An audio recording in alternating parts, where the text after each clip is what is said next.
और यहाँ प्रचेता वहाँ से वापस आए, समुद्र से निकले, अपने राज में आए तो चारों ओर से बड़ा बड़ा जंगल देखा। राजा नहीं तो सब जगह जंगल। इनको क्रोध आ गया। शंकर जी के शिष्य विष्णु का दर्शन किया, फिर भी क्रोध आया और क्रोध अग्नि से वन को जलाने लगे। वनस्पतियों के स्वामी चंद्रमा आए साक्षात। चंद्रमा किसका पुत्र है? कल आपको बताया था, अत्रि और अनसुया का। अत्रि और अनसुया का पुत्र है चंद्रमा। चंद्रमा ने आके कहा, बेटा ये वनस्पति भी तुम्हारी प्रजा है, पेड़ पौधे भी तुम्हारी प्रजा है, इसको क्यों जला रहे हो? इन्हीं वन की कन्या मृषा का आपको विवाह में देता हूं, जिसको मैंने अमृत पिलाया है। मृषा के साथ प्रचेताओं का विवाह हुआ और इनको दक्ष पुत्र हुआ। अब ये दक्ष कौन सा है? वही दक्ष। कौन सा दक्ष? जिसको कल बकरे का सर लगाया था। किसने? शंकर जी ने।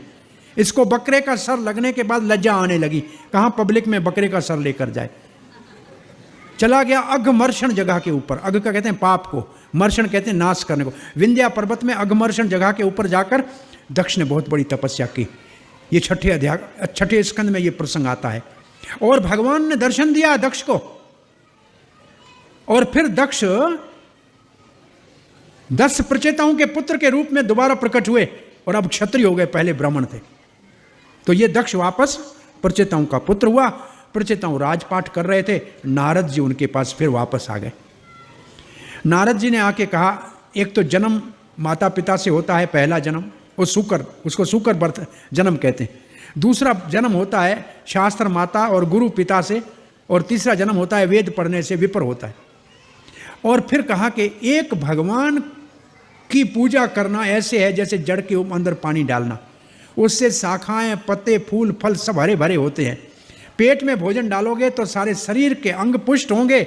ऐसे एक भगवान की भक्ति करनी चाहिए। और प्रचेता नारद के उपदेश से आज फिर राजपाट को छोड़ के यहाँ ध्रुवंश पूरा हो रहा है।